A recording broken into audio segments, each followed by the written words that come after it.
Even today, a lot of families reminisce, have memory conversations around the Santro.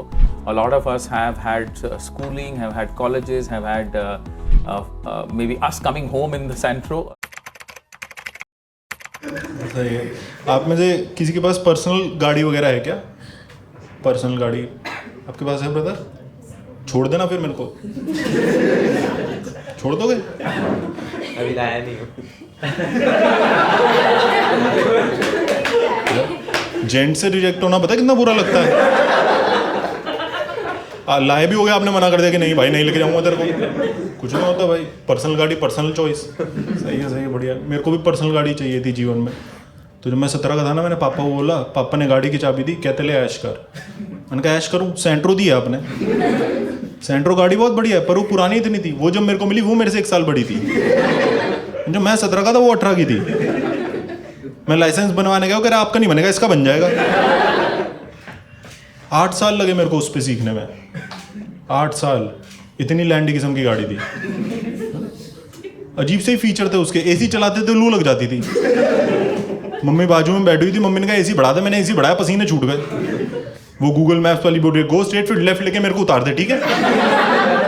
बाहर 35 हो रहा है, यहाँ 40 का रखा है तुमने अंदर।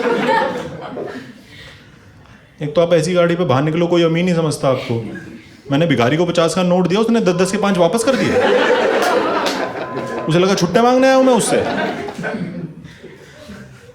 एक तो सेंट्रो, ऊपर से सीएनजी। चलती नहीं थी भाई, जब भी चलती थी ऐसा ही लगता था किसी का पीछा कर रहा हूं, क्योंकि आगे ही नहीं निकला कभी किसी से। रिक्शा वाला आके बोल रहा भाई साहब कहीं छोड़ दूं आपको, देख लो जल्दी पहुंच जाओगे। मेरे पड़ोस में एक आंटी की तबीयत खराब हुई थी, मैं आंटी के पास गया। मैंने कहा आंटी आप फटाफट गाड़ी में बैठ जाओ, मैं आपको हॉस्पिटल ले चलता हूँ। कह रही नहीं आज मैं थोड़ी जल्दी में हूँ, और अपनी व्हीलचेयर लेके भाग गई। भाई इतनी ईगो हर्ट हुई ना मेरी, क्योंकि रेड लाइट पे आंटी और मैं साथ ही खड़े थे, और आंटी ऐसे कर रही है मेरे को। एक बार को तो मेरा माथा चटका। मैंने कहा आंटी मैं उम्र का लिहाज नहीं करूंगा, मैं तो 2 बार ही हराऊंगा। एक बारी गाड़ी से हराऊंगा, गाड़ी पार्क करके आऊंगा, फिर भाग के आऊंगा, फिर हराऊंगा। और भाग के तो मैं कॉन्फिडेंट हूँ मैं ही जीतूंगा। गाड़ी में 19-20 हो सकता है कुछ। जैसे ही रेड लाइट ग्रीन है ना, हम दोनों एक साथ निकले, और आसपास वाले ऐसे देख रहे कि पैरालंपिक्स हो रही है क्या यहाँ पे? ये कैसी रेस है, कोई और स्पीडिंग नहीं कर रहा। बस एक फीचर उसमें बहुत बढ़िया था कि सेफ्टी पूरी थी, क्योंकि हम हेलमेट पहन के ही चलाते थे। हेलमेट भी यहाँ पहनते थे। ट्रैफिक पुलिस वाला कंफ्यूज रहता था, इनका चालान काटना है, इनको देने हैं। आपने ऐसी वाली खबरें बहुत सुनी होगी ना कि ऑडी 4 गरीबों पे चढ़ गई, गरीब मर गए। कभी सुना है सेंट्रो 4 गरीब पे चढ़ गई, गरीब मर गए? स्पीड ब्रेकर पे नहीं चढ़ पा रही हो, गरीब पे चढ़ जाएगी।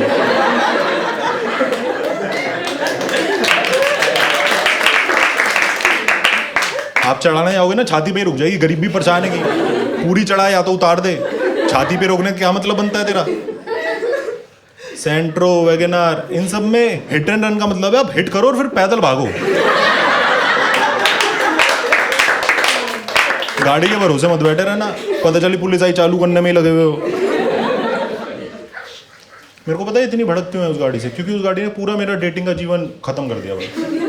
मेरे को मेरे दोस्तों ने समझाया था कि जब भी तू डेट वगैरह पे जाए ना, तो गाड़ी पे जाइए तो कुछ होगा। मैं पहली डेट पे इसको लेके गया और कुछ हुआ भाई, कुछ हुआ। लड़की ने शीशा ऊपर किया, शीशा ही हाथ में आ गया। कह रही है क्या? मैंने कहा डिटैचेबल है, घर ले जाओ, ऐश करो, गिफ्ट है तुम्हारा। कह रही हाईवे तुम तेज क्यों नहीं चला रहे? तेज चलाई, बोनट उड़ गया। उसने हैंड ब्रेक खींची, हैंड ब्रेक हाथ में आ गई। कह रही ये सब हो गया रहा। मैंने कहा सब डिटैचेबल है, गाड़ी थोड़ी ना लेगो है बहन जो, घर पे असेंबल करी है मैंने, DIY है गाड़ी। जैसे ही 5th गियर डाला, अपने आप ही हनी सिंह से हनुमान चालीसा बनने लगा। कुड़िए नहीं तेरे ब्राउन रूम से, सीधा भूत पिशाच निकट नहीं आवे। थोड़ी सी चली, फिर गाड़ी बैठ गई। जैसे ही गाड़ी बैठी ना, ये भड़क गई। कह रही ये सब तुम जानबूझ के कर रहे हो ना? मैं पेंचो, इस गाड़ी में कुछ भी जानबूझ के हो सकता है क्या? अपने आप होता है जो होता है। कह रही नहीं मेरे को पता है, तुम पहली डेट पे मेरा फायदा उठाना चाहते हो ना। फायदा BMW में होता ना तो बोलते फिजिकल होना चाहते हो।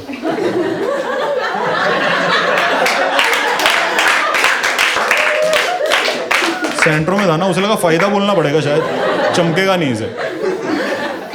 और बोले यार, कह रही नहीं नहीं मेरे को पता है, you all boys are same, तुम सबकी नीयत एक जैसी होती है, तुम बस लड़की को एक ही नज़र से देखते हो, तुम बस लड़की का फ़ायदा उठाना चाहते हो। मैंने कहा मैं ठीक है, समझ गया, सारे लड़के घटिया होते हैं, अब जाओ धक्का लगाओ, जो घर भी तो जाना है, सड़क के ऊपर जीवन थोड़े ना बिताएंगे। उसने सारी कॉलेज में अपनी दोस्तों को बता दिया कि ये लड़का सही नहीं है, ये लड़कियों का फ़ायदा उठाता है। उसकी दोस्त कह रही क्या करता है, पप्पी करके भाग जाता है क्या? कह रही नहीं, ये मजदूर बना देता है, चेयर और करता है, मर्द की बच्ची हो तेज़ लगाओ, अगली बारी पंचर भी बनाना पड़ सकता है। भाई पूरे कॉलेज इस चक्कर में मैंने किसी से और बात नहीं करी। कॉलेज के बाद बड़ी मुश्किल से मैंने कहा एक और बारी ट्राई करते हैं, देखते हैं कुछ होता है क्या। कॉलेज के बाद एक लड़की से बात हुई और वो एक्सपेक्ट कर रही थी कि मैं उसे पिक करने आऊँगा, और मैंने उसे बहुत समझाया कि तुम्हारी भलाई इसमें मैं ना हूँ। कह रही अच्छा तो ड्रॉप करने आ जाना, थोड़ा अनसेफ रहता है। मैंने कहा सेम आंसर। कह रही है तुम्हें पता नहीं है कि लड़कियों को प्रिंसेस ट्रीटमेंट चाहिए रहता है। मैंने कहा मैंने दी थी एक लड़की को, केकई बन के आई है, मंत्रा बन के गई थी। मैंने कभी नहीं सोचा था कि गाड़ी के चक्कर में सिंगल रहना पड़ जाएगा। मैंने पापा को बहुत समझाया कि पापा इस गाड़ी को बेच देते हैं, बहुत पुरानी हो गई है, पर पापा का इमोशनल अटैचमेंट बहुत ज़्यादा था उस गाड़ी से। कहते मेरी मेहनत की कमाई की पहली गाड़ी है। तो मैंने कहा थोड़ी और मेहनत कर लेते फिर, ये तो वेस्ट हो गई। ये कैसी मेहनत है, मेहनत के बाद भी गरीब ही है। मैंने तो मम्मी को समझाया, मम्मी ने मेरे को ही वापस समझा दिया कि बेटा बाप के पैसे पे ऐश होती है, अपने पैसों पे तो ज़रूरतें ही पूरी होती है। मैंने कहा मैं आपको वही तो समझा रहा हूँ, मेरे को ऐश करनी है अभी, पापा को बोलो और मेहनत करें। मैंने कहा ये दोनों तो कुछ नहीं करेंगे, मेरे को ही कुछ करना पड़ेगा। तो मैंने पापा को बिना बताए OLX पे डाल दी ना, और उस पर सब जेन्युइन बातें लिखी कि 6 months ओल्ड, मिंट कंडीशन, तो बढ़िया।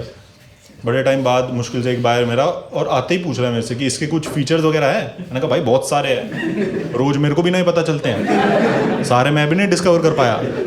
तूने टेस्ला सुना होगा, ड्राइवरलेस है, ये भी तसला ही है, ड्राइवर का कुछ खास काम है नहीं, मैकेनिक का ज़्यादा रहता है इसमें भी। कह रहा अच्छा कुछ सेफ्टी वगैरह का हिसाब है। मैंने कहा बिल्कुल है, ये भगवान जी की मूर्ति रख, इनके भी हेलमेट चढ़ा दियो, ठीक है। भाग गया भाई वो ड्राइवर। उनका कुछ और करना पड़ेगा। तो ना हमारे एरिया में एक मंदिर था, वहाँ से व्हीकल वगैरह बहुत चोरी होते थे, चप्पलें सेफ थी।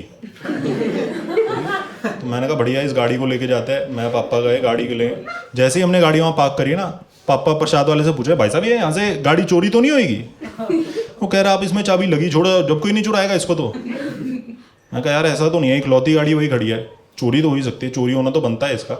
मैं कहा पापा छोड़ जाते आज देखते क्या होता है, चोरी हो भी गई तो भी कितनी दूर जाएगा चोर, छोड़ जाते हैं वहीं। अंदर गए मैं और पापा, मैंने भगवान से दुआ मांगी कि आज ये गाड़ी चोरी हो जाए। जैसे ही मैंने दुआ मांगी वैसे ही बाहर से आवाज़ आई चोर चोर चोर। मैं और पापा फटाफट भाग के गए, हमने देखा गाड़ी वहीं खड़ी है, प्रसाद वाले की साइकिल चोरी हो गई। मैंने तो चोर को पकड़ा, मैंने बहुत मारा, मैंने कहा साले तेरे को अक्ल नहीं है क्या, दोनों में से क्या चुराना होता है, साइकिल या गाड़ी? कह रहा भाई मैंने गाड़ी चुराई थी पहले, वो स्टार्ट ही नहीं हुई। मैं कहा चल वो ठीक है, अब चप्पल छोड़। चप्पल ले गया था। मैं कहा ये ऐसे तो नहीं होगा इस गाड़ी का, इसको मेरे को अपने हाथ से ही कुछ करना पड़ेगा। तो पहले तो मैंने ठोकी वो गाड़ी, कुछ हुआ ही नहीं। फिर मैंने अपनी बहन को दी, कह रही मेरे को चलानी नहीं आती। मैंने कहा तभी तेरे को दे रहा हूँ। उसने बहुत ही सही ठोकी, 3 ही दरवाजे रह गए सामने वाली गाड़ी के। उसकी भी सेंट्रो दी, वो खुशी हो गया भाई साहब बहुत धन्यवाद, आना जाना आसान कर दिया भाई साहब आपने। ये जो सेंट्रो को ई-रिक्शा बनाया आपने मेरी, बहुत अच्छा लगा। अब ज़्यादा काम किया है गाड़ी। कैसी गाड़ी है ना, चोरी हो रही, ठोक रहा हूँ, सामने वाले को नुकसान हो रहा है। हमारे तो एरिया में दंगे हुए, मैंने दंगों में पार्ट लिया कि इस गाड़ी में आग लगा पाऊँ। जो जैसे ही माचिस जलाई वैसे ही बारिश हो गई। ये अश्वत्थामा है क्या गाड़ी, कुछ वरदान वगैरह है क्या इसे? मैंने कहा एक ही तरीका है इस गाड़ी को घर से निकालने का, दीदी की शादी करवाओ। दीदी कह रही नहीं मेरी पढ़ने लिखने की उम्र है। मैंने कहा ये सब नहीं चलेगा, ये गाड़ी घर से निकलनी चाहिए। अगले दिन जीजू आए, कह रहे हम दहेज वगैरह में नहीं मानते। मैंने कहा मानो तुम्हें मानना पड़ेगा, हम खुशी खुशी दे रहे तुम्हें सेंट्रो। और ये कैसी गाड़ी है, सजाने के बाद भी घटिया ही लगती है। शादी में दीदी के मेकअप से ज़्यादा इस पर खर्च हुआ कि ये सुंदर लगनी चाहिए, दीदी की तो लव मैरिज है। शादी में एक बच्चा है, मेरे को कह रहा है इसका रिमोट कहाँ पे है। दीदी के विदाई के टाइम हम भाई लोग गाड़ी को धक्का मार रहे थे और मारते ही चले गए। जीजू के घर तक धक्का मारा हमने 2 बारी। तो जीजू को बोला तुम मारो इसमें धक्का। जीजू लगे पड़े शेरवानी में धक्का मारने में। उस विदाई में एक ही आदमी था जो रोया, वो थे जीजू।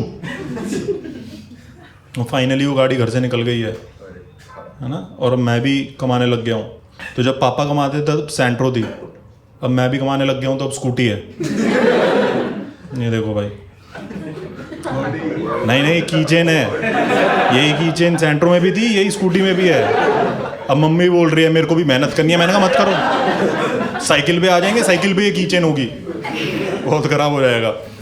हेलो हाय, थैंक यू यहाँ तक वीडियो देखने के लिए। आई होप आप लोगों को मजा आया। बाकी आप कमेंट वगैरह कर सकते हो, आप लाइक शेयर सब्सक्राइब वो सब तो है ही, मतलब वो सब तो आपको करना ही चाहिए, उससे तो बढ़िया ही रहता है। और हाइप वगैरह भी कर देना, वो भी एक नई मस्ती आई है, वो कर देना। और बाकी आप मेरे को इंस्टाग्राम पे फॉलो कर सकते हो, मैं अपना सोलो बनाने की कोशिश कर रहा हूँ, तो उसका वो मैं कैसे बना रहा हूँ उसका मैं थोड़ा सा इंस्टाग्राम पे डाल रहा हूँ, तो आप वहाँ पे मेरे को फॉलो कर सकते हो, वो देख सकते हो, उसमें मेरी हेल्प भी आप कर सकते हो, तो आ सकते हो, वो देख सकते हो। आप में से एक तो आप में से किसी ने वो वाली वीडियोस देखी है झाड़ियों वाली, या जो मेट्रो वाली लीक्स होती है जिसमें दो कपल पप्पी वगैरह कर रहे होते हैं, देखिए? काफ़ी शौकीन आदमी हो भाई साहब आप, आपने तुरंत आ गया। इतने मैंने सवाल पूछे, बहन जो कभी आपका आ नहीं आया, और जैसे ही मैंने बोला कि आपने लीक देखी है MMS, हाँ भाई देखता हूँ, रोज देखता हूँ। मेरे को, मैं उन कपल वगैरह को जज नहीं करता भाई, बहुत लोग ऐसे जज करते हैं उन कपल को। मेरे को तो लगता है भाई कोई मजबूरी रही होगी तभी कर रहा है, क्या पता उसके घर में भी सेंट्रो, कहाँ करेगा भाई आदमी यही सब, ये तो करना ही पड़ेगा ना भाई, और क्या करेगा आदमी। झाड़ियों वाली तो मेरे को बहुत सही लगती है। झाड़ियों और मेट्रो वाली में ना थोड़ा डिफरेंस रहता है। मेट्रो वाली जो करते हैं वो कॉन्फिडेंट रहते हैं कि भाई बहुत लोग हैं, कोई ना कोई वीडियो बना रहा है, हो सकता है एक आधा एंगल भी बता दे कि भाई यहाँ से ले बढ़िया आ जाएगी। जो झाड़ियों में करते हैं ना वो थोड़ा गांड फटी में रहते हैं। आप चले जाओ बिल्कुल ऐसे हो जाता कि नहीं मैं नहीं था, वो वैसे ही रहते कि कभी भी बॉल ढूंढने आ जाएगा ये। हाँ, अब जैसे ही जाओ बहन जो तुरंत भाग रहा होता है लड़का लड़की की सलवार पहन के, लड़की भी चिल्ला रही होती है पैसे दे जा दल्ले, बहुत सही लगती है।